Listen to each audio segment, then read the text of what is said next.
Quel est l'impact des croyances et de la culture sur la sexualité?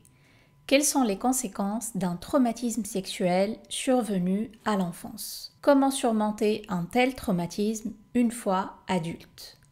Qu'est-ce que le vaginisme et comment le traiter? Comment se déroule une rééducation périnéale?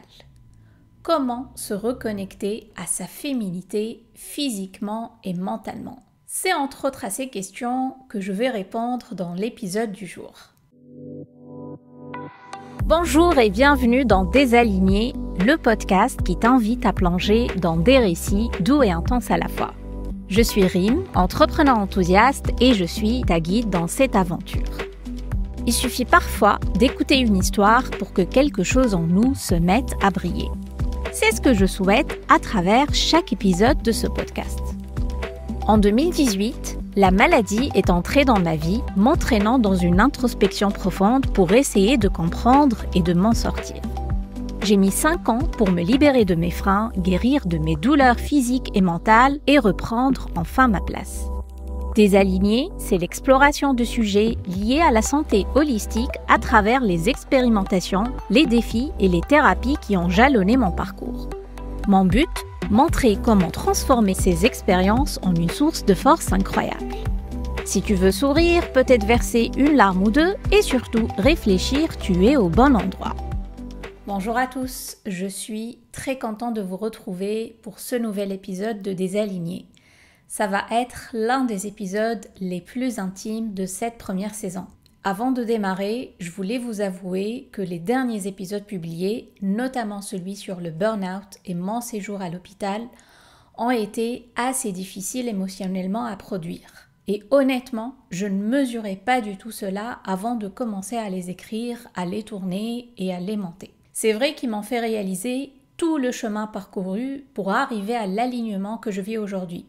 Mais je ne peux pas nier le fait que ça fait remonter des souvenirs assez désagréables. C'est pour ça d'ailleurs que j'ai changé la fréquence de la publication des épisodes pour me donner plus de temps de digérer d'une certaine manière, surtout que là, on arrive à des sujets assez profonds comme celui d'aujourd'hui. Depuis le lancement de Désaligné, je voulais parler de ma relation avec ma féminité physiquement parlant, parce qu'elle constitue un socle dans mon cheminement et que le travail à ce niveau a été plus que puissant. Cependant, je ne savais pas quelle était la limite de ce que je devrais partager avec vous, parce que le sujet reste quand même assez intime et qu'il y a beaucoup de choses à dire. Comme beaucoup de sujets, je pensais être la seule concernée par les blocages que je vais partager avec vous aujourd'hui. Mais plus je rencontre des femmes et je discute avec elles, je me rends compte que je suis loin d'être un cas isolé. Mon but à travers cet épisode est de briser le tabou autour de la sexualité féminine principalement, surtout quand il y a des blocages et que ça a des impacts assez importants pour la femme mais aussi au sein du couple. J'aimerais tellement que les femmes qui m'écoutent ou qui me regardent se sentent moins seules et sentent aussi l'élan d'en parler comme je vais le faire aujourd'hui. Le titre de l'épisode vous a peut-être interpellé et sachez que je ne l'ai pas choisi par hasard. Il constitue quelque part une déclaration d'amour à ma féminité. Et je voulais oser employer un mot avec lequel je n'étais pas du tout à l'aise avant, le mot vagin. Si on m'avait dit d'ailleurs que j'aurais l'audace de sortir un épisode avec le titre « Ode à mon vagin », je ne l'aurais jamais cru. D'ailleurs, l'épisode vient à peine de débuter et j'ai dit le mot « vagin » 2 fois déjà. Ah non, 3 maintenant. Bon, c'est parti pour l'épisode du jour. Dans l'épisode numéro 1, j'ai parlé des croyances avec lesquelles j'ai grandi quand j'étais en Tunisie et de leur impact sur comment je me projetais en tant que femme plus tard. Depuis toute petite déjà, un certain interdit et tabou planait autour des sujets liés à la sexualité et à toute la zone physique liée à ça. Pour faire simple, je savais depuis toute jeune qu'il y avait un endroit en moi que je ne devais jamais toucher, qu'il était sacré, que je devais le protéger coûte que coûte jusqu'à ce que je me marie. Vous remarquerez que je parle d'endroits, de zones, que je reste superficielle dans mes paroles pour traduire toute l'ambre qui planait autour du sujet. Et bien sûr, la question d'en parler avant le mariage ne se posait même pas. N'en parlons pas des sujets liés au plaisir, au désir ou à la jouissance féminine. Même pas en rêve.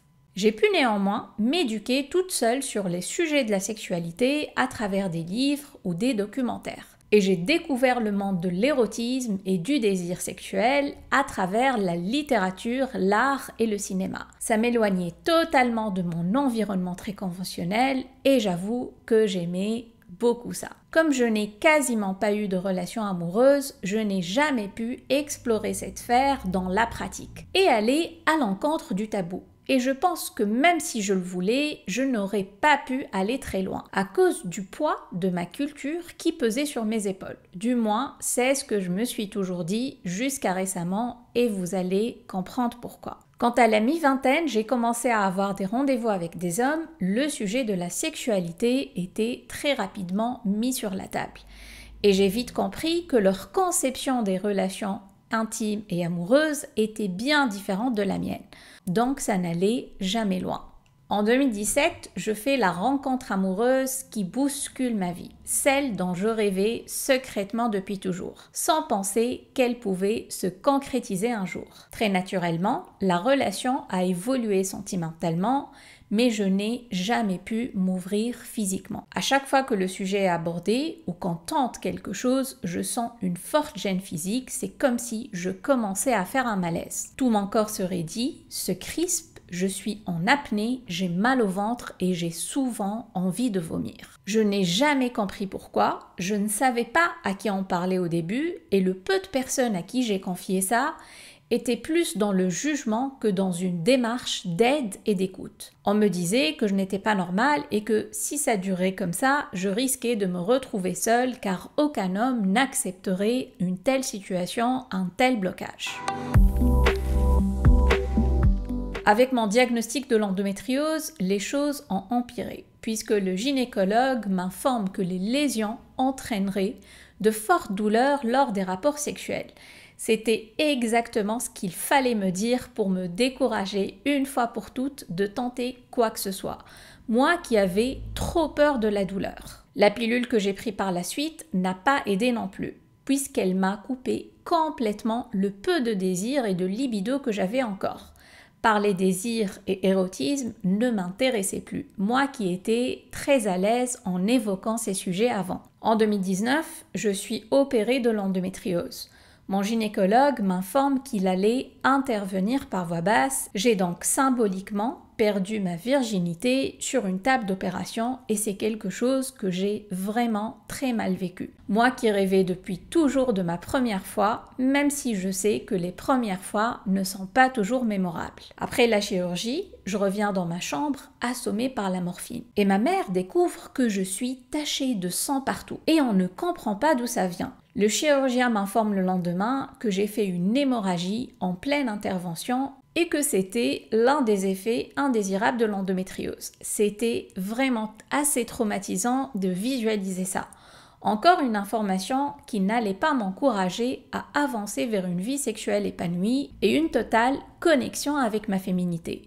Je n'étais pas prête à finir aux urgences pour hémorragie à chaque fois que j'essayais de faire l'amour avec mon conjoint. Et je me disais que la réaction extrême que faisait mon corps me protégeait quelque part de ça. Dans les mois qui ont suivi, j'ai entamé une puissante thérapie pour travailler sur l'endométriose et sa symbolique. Et plusieurs sujets ont été abordés, notamment la maternité, la fertilité, le rapport à l'homme, la relation avec mon corps de femme aussi.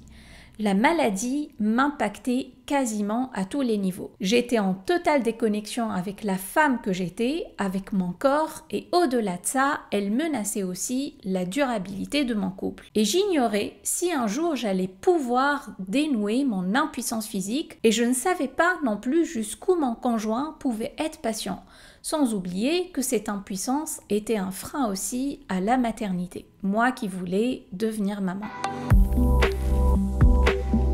Avec la polyarthrite et l'obésité, le sujet de l'endométriose et de ma libido perdue ont été mis au second plan pendant plus d'1 an. car il devenait vital pour moi de perdre du poids pour avoir moins d'inflammation. À l'été 2021, je commence à voir enfin la lumière. Je sors de l'obésité et je redécouvre quelques belles sensations physiques en renouant petit à petit avec mon corps. Mais je savais qu'il me fallait plus que des affirmations positives et des exercices de pleine conscience pour dépasser mon blocage sexuel. Je décide donc d'entamer une thérapie brève d'hypnose. Dès la première séance, alors que je n'étais pas prête du tout, j'ai la révélation qui m'explique tout d'un coup. Alors que la séance visait à m'aider à renouer avec des sensations physiques agréables, notamment avec mon bas-ventre, je visualise des sensations complètement autres. Celle d'un attouchement sexuel survenu quand j'étais enfant. J'ouvre les yeux, je ne m'y attendais pas et j'étais pas là pour avoir ce genre d'informations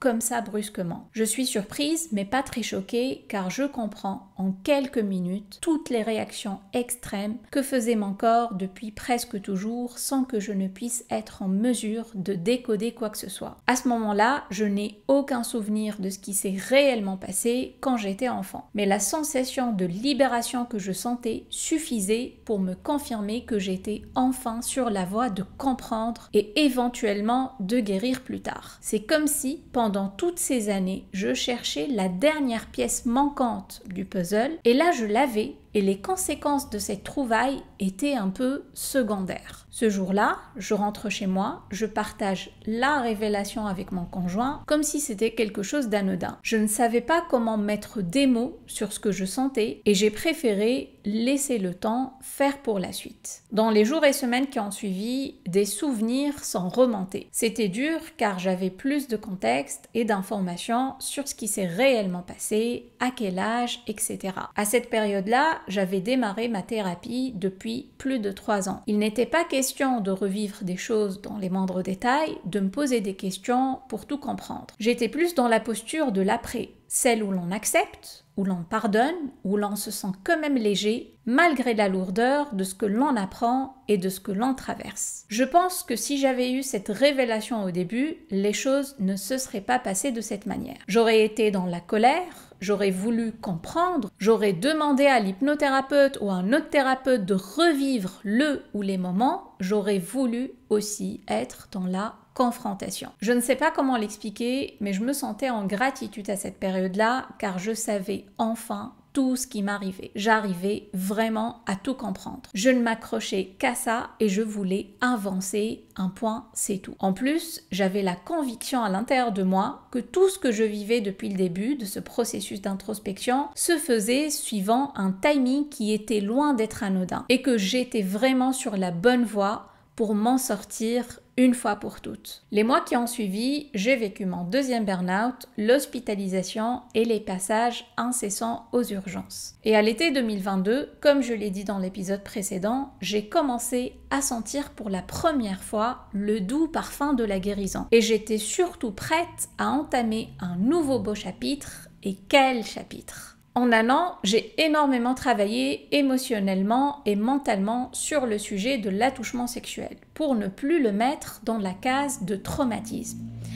Il me fallait néanmoins une aide pratique ou plutôt mécanique, surtout que je me sentais enfin prête à croire au rêve que je voulais réaliser depuis toujours, devenir maman.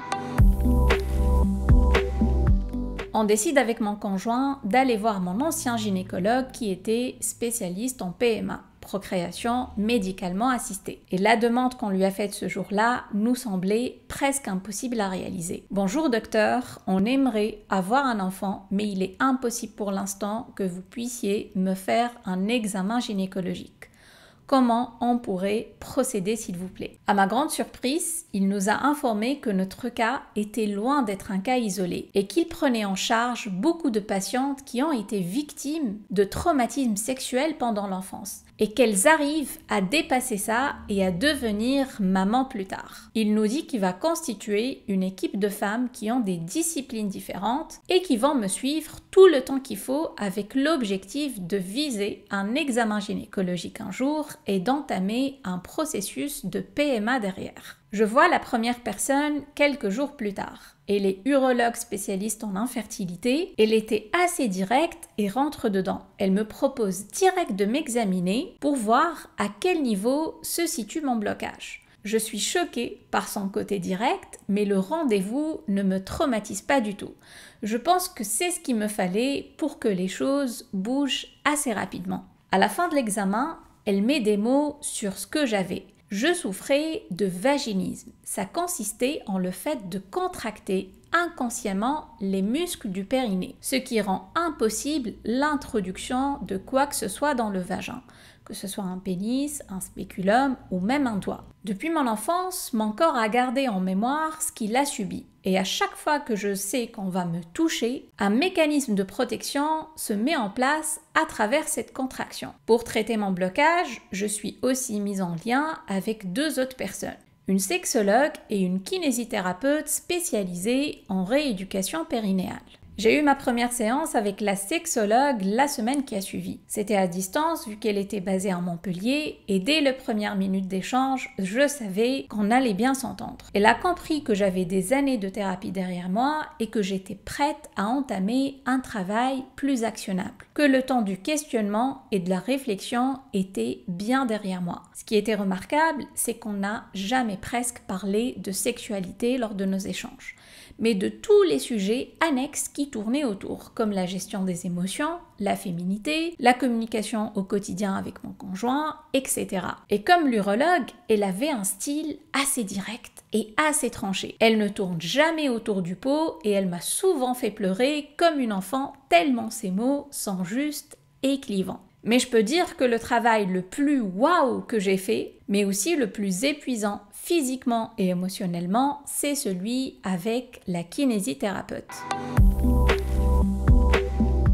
Lors de notre premier rendez-vous, je n'avais pourtant pas une bonne impression, car ayant découvert mon cas, mon histoire et la profondeur de mon blocage, elle m'a montré quelques signes de pessimisme à travers son regard. Et j'avais peur que nos séances ne donnent pas de résultats. Les premières séances consistaient à apprendre à respirer en étant à l'écoute de mon ventre et en me connectant aussi à mon périnée. Et avant d'aller la voir, je ne savais même pas que ce dernier existait, où il se situait et qu'il allait être mon meilleur ami depuis. Quand cette première phase est passée, il fallait plus entrer dans le vif du sujet et aller à la rencontre du vagin. Les premières fois consistaient en de simples massages de la zone extérieure pour que je sois détendue et installer une certaine confiance tout en continuant à me connecter à ma respiration. Des fois, je n'arrivais jamais à me détendre et je perdais espoir. Il suffisait qu'elle me touche à peine du bout des doigts pour que la chaleur monte en moi et que je sente l'envie de vomir venir. À chaque fois que j'avais une réaction pareille, elle me rassurait et je finissais par m'habituer au toucher et aux mouvements qu'elle pouvait faire. Et on pouvait passer à l'étape d'après. Elle a pu petit à petit explorer mécaniquement les différentes couches du vagin à travers le toucher, mais le processus était tellement lent. Je pense que chaque semaine, on avançait d'un demi-centimètre grand maximum. À chaque fois qu'elle me touchait, ça commence par une sensation de brûlure extrême qui n'était pas une vraie brûlure physique, mais le message que m'envoie mon cerveau pour me dire qu'on était en train d'attaquer la zone. Et je devais, avec ma respiration, lui dire qu'il ne s'agit pas d'une attaque et que tout allait bien se passer. Des fois, une séance de 30 minutes consistait à insérer une phalange et de rester immobile tout le long, le temps que les muscles se détendent et que la sensation de brûlure s'estompe. Et souvent, je me mettais à pleurer de joie à la fin de chaque séance car je me sentais tellement fière de moi. Et aussi parce que je découvrais des sensations nouvelles à 35 ans. Quand je rentrais chez moi, je devais refaire les mêmes exercices toute seule. Je pense que je n'ai jamais pratiqué quelque chose avec autant d'assiduité de toute ma vie. Au bout de 2 mois et demi, j'étais apte à avoir une première étape d'un examen gynécologique, c'est-à-dire un toucher vaginal complet. Bien entendu, si je faisais ça chez un gynéco, il devait être patient et me laisser le temps de respirer entre les différentes étapes. Et l'étape d'après consisterait à avoir un examen gynécologique avec un spéculum, ce qui me faisait paniquer rien que d'y penser. Pour cela, il fallait continuer à détendre le vagin et à l'habituer à du mouvement. Et c'est là que j'ai fait la connaissance de dilatateurs vaginaux. Il s'agit d'instruments en silicone disponibles en plusieurs épaisseurs qu'on introduit dans le vagin pour justement détendre les muscles de l'intérieur. Là aussi, le travail a commencé avec beaucoup d'appréhension. Mais j'ai fini par considérer les accommodateurs comme de véritables joujoux. J'ai pu insérer le plus épais sans problème au bout de 2 mois. Au fil de notre avancement, la kiné envoyait un courrier détaillé pour informer les autres membres de l'équipe de mon avancement. C'était un travail collectif juste incroyable. Je sentais pour la première fois des sensations physiques jamais connues auparavant. J'avais plus que jamais confiance en moi et en mon corps. Tout se passait bien physiquement, mais aussi dans ma tête. Je dormais bien, je m'alimentais bien, je faisais pas mal d'activités physiques, tout était tellement aligné au niveau personnel, mais aussi professionnel. Et au mois de mars 2023, soit 6 mois après le début de ce merveilleux travail, je me sentais prête pour avoir un vrai examen gynécologique. Je prends donc un rendez-vous chez le gynéco et avec mon conjoint, on est loin d'imaginer ce qui nous attend. Souvenez-vous, si vous avez écouté l'épisode 0, je vous ai parlé d'un déclic. Ce dernier a eu lieu pendant ce rendez-vous et ça a été d'ailleurs l'élément déclencheur qui m'a donné envie de lancer le podcast. Je ne vous en dis pas plus et promis, je vous raconte la suite au prochain épisode. Comme d'habitude, si l'épisode du jour vous touche et vous parle, n'hésitez pas à venir m'en faire part sur les réseaux sociaux. Ça me fera trop plaisir de vous lire. Je me sens libérée, délivrée d'avoir partagé ce bout d'histoire avec vous aujourd'hui. Peu de personnes sont au courant de ce qu'a enduré mon corps et aujourd'hui, plus que jamais, je veux dépasser le tabou et briser le silence sur ce que j'ai vécu. C'est tellement libérateur. Je le fais aussi car j'ai rencontré plusieurs femmes qui ont subi la même chose que moi et qui n'ont pas osé en parler et déclencher un merveilleux processus de libération et de guérison derrière. J'espère que mon récit vous inspire et vous donnera l'élan de dépasser enfin ce blocage. Il ne me reste qu'à vous dire à très bientôt!